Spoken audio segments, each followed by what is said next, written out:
I parts of human आई को board exam के लिए स्किप नहीं करना है क्योंकि ये one of the most important question है। तो चलो जल्दी से इसे सीखते हैं। तो सबसे पहले आता है हमारे ह्यूमन आई के मेन पार्ट्स जो है कॉर्निया, प्यूपिल, लेंस, रेटिना। अब रेटिना में दो टाइप के सेल्स प्रेजेंट होते हैं, rod cell and cone cell. Then आता है optic nerve and brain. These are the main part जहां से जो लाइट रेज है वो ट्रांसमिट होती रहती है। Now second is the supporting part जो इन सब के वर्किंग फंक्शन में हेल्प करते हैं, जो है sclera, conjunctiva, iris, ciliary muscle, aqueous humour and vitreous humour. तो सबसे पहले हम बात करेंगे स्क्लेरा की। Sclera is the white part of the eye. जब भी हम अपने आंख में जो व्हाइट पार्ट देखते हैं, इस व्हाइट पार्ट को हम कहते हैं स्क्लेरा। इस स्क्लेरा के बाहर एक जेली लाइक सब्सटेंस की कवरिंग होती है। वो जेली लाइक सब्सटेंस हमारे आंखों को एक मॉइस्चर प्रोवाइड करता है जिससे कोई भी ड्राइनेस आंखों में ना हो, और अगर कोई माइक्रो ऑर्गेनिज्म या फिर कुछ डस्ट हमारी आंखों में घुस जाता है, एंटर कर जाता है, तो टीयर के फॉर्म में ये उन सारी डेब्रीज को बाहर निकाल देता है। So this will be conjunctiva. ठीक है, नाउ कंजक्टिवा के बाद हम बात करेंगे कॉर्निया की। अब अगर आप अपने आंखों को साइड से देखोगे तो साइड से आगे हल्के से बाहर की तरफ बल्ज आउट दिखती है। बल्ज आउट मतलब कुछ आंख हमारी जो आई है कुछ इस टाइप की शेप की हमें दिखती है। ठीक है, तो ये होता है because of the cornea. Now again, cornea is a transparent, very thick jelly-like substance जिसका मेन काम होता है लाइट को आंखों के अंदर एंटर करवाना। ठीक है, देन कॉर्निया के जस्ट बिहाइंड प्रेजेंट होता है आइरिस। ठीक है, अच्छा, नंबरिंग फर्स्ट, सेकेंड, थर्ड, क्या प्रेजेंट होता है? Iris. Now iris is the, जो हमें बड़ा सा सर्कल वाला पार्ट दिख रहा है इसे हम बोलते हैं आइरिस। ठीक है, अब इस आइरिस का जो कलर है, नाउ ये जो बड़ा सर्कल है ये है आइरिस, और ये स्मॉल वाला जो सर्कल है इसे हम कहते हैं प्यूपिल। ठीक है, दिस इज दी प्यूपिल। नाउ ये जो आइरिस है, इस आइरिस का जो कलर है सबकी आंखों में अलग अलग होता है, मोस्ट ऑफ देम। ठीक है, ये ब्लैक भी हो सकता है, ब्राउन भी हो सकता है, लाइटिश ग्रीन भी हो सकता है, ब्लू भी हो सकता है, तो इसका कलर अलग अलग होता है।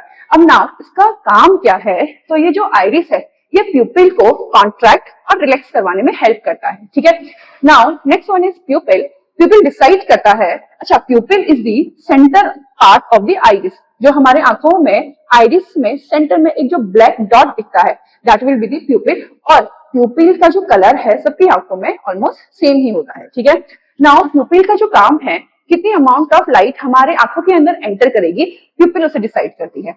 अब जैसे आपने एक चीज नोटिस की होगी, जब हम लोग धूप में जाते हैं तो एकदम से जो हमारी आंखें हैं वो छोटी हो जाती हैं। ठीक है, और इस टाइम पे जो आइरिस है वो प्यूपिल को कॉन्ट्रैक्ट करवाता है ताकि कम अमाउंट ऑफ एनर्जी हमारे प्यूपिल से अंदर लेंस में एंटर कर सके।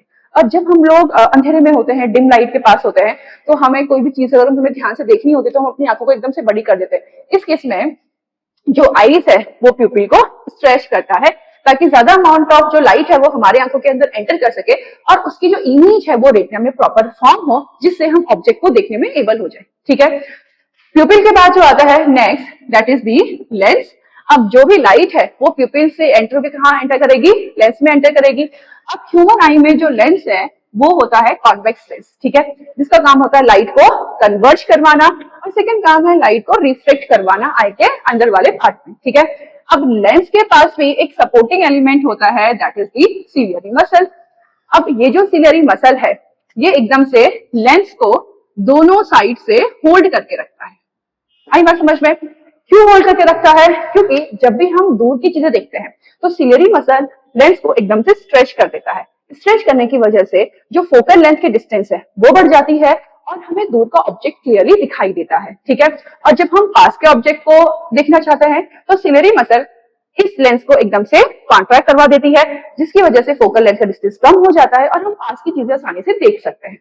नेक्स्ट हम बात करेंगे रेटिना की। ठीक है, अच्छा, नेक्स्ट हम बात करते हैं रेटिना से पहले एक्वस ह्यूमर की। So aqueous humour is the watery liquid substance जो प्रेजेंट होता है कॉर्निया और लेंस के बीच में। जितना भी स्पेस होगा ये वहां पे प्रेजेंट होगा। ठीक है, इसका मेन काम है आंखों के प्रेशर को मेंटेन करना। ठीक, उसके बाद हम बात करेंगे 6 रेटिना की। सो अब लेंस ने लाइट को कन्वर्ज किया रेटिना पे। रेटिना इज ए स्पॉट जहां पे इमेज की फॉर्मेशन होती है, बट याद रखना रेटिना में हमेशा इनवर्टेड उल्टी इमेज फॉर्म होती है ऑब्जेक्ट की। ठीक है, अब रेटिना में दो टाइप के सेल्स प्रेजेंट होते हैं, rod cell and cone cell. अब जो ये कॉर्न सेल है, इसका काम होता है कलर को रिकॉग्नाइज करना। जितनी भी कलरफुल चीजें हमें चारों तरफ दिखाई देती है, वो दिखाई देती है because of this cone cell, ठीक है। और जैसे इंटेंसिटी ऑफ कलर को रिकॉग्नाइज करना, इंटेंसिटी ऑफ कलर मतलब कि कोई कलर बहुत ब्राइट होता है, कोई कलर बहुत डल होता है, तो हम डिस्क्रिमिनेट कर पाते हैं, ठीक है। और रॉड सेल ये काम करता है डिम लाइट में, जब सनलाइट नहीं होती है, और ये रिकॉग्नाइज करता है ब्लैक, व्हाइट और ग्रे कलर को। इसीलिए रात में हमें सब कुछ ब्लैक एंड ग्रेइश दिखाई देता है, ठीक है। नेक्स्ट हम बात करेंगे ऑप्टिक नर्व की। नाउ ऑप्टिक नर्व रेटिना में जो भी इमेज फॉर्म हुई है, उस इमेज की इंफॉर्मेशन को डायरेक्टली ब्रेन में लेके जाता है। Now nerve is the nervous system, जो आप लोगों को पता होगा, और ये आई में प्रेजेंट है, इसीलिए हम इसे बोलते हैं ऑप्टिक नर्व, ठीक है। देन मेन पार्ट आता है ब्रेन। ब्रेन इस ऑप्टिक नर्व के इंफॉर्मेशन को सेंस करता है और हमारी आंखों के लिए एक सेंस ऑफ विजन भी क्रिएट करता है। नाउ हम बात करेंगे विट्रस ह्यूमर की। तो सबसे पहले मैं आपको विट्रस ह्यूमर दिखाती हूँ।